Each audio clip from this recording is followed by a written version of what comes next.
Preparation room for production of circuit breaker and main body. Parts required for GIS manufacturing are tested, cleaned with ultrasonic cleaner, and sorted.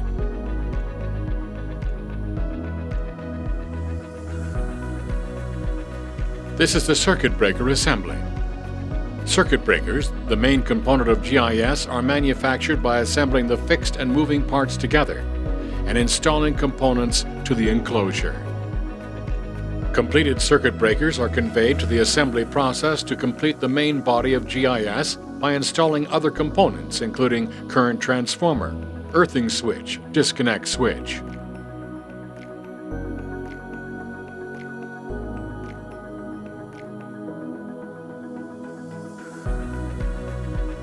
The semi-finished products are conveyed for final assembly. Bushings, rupture discs, GIB and other apparatuses are installed to the completed GIS main body, and wiring is completed to allow testing.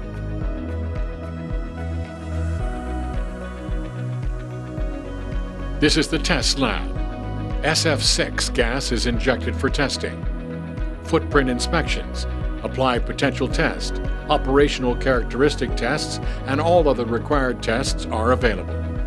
Especially, the operational characteristics test verifies the operation of the circuit breaker to confirm the main contact opening, closing, stroke, coil current of operating mechanism, etc. Thank you for visiting the GIS factory. Thank you.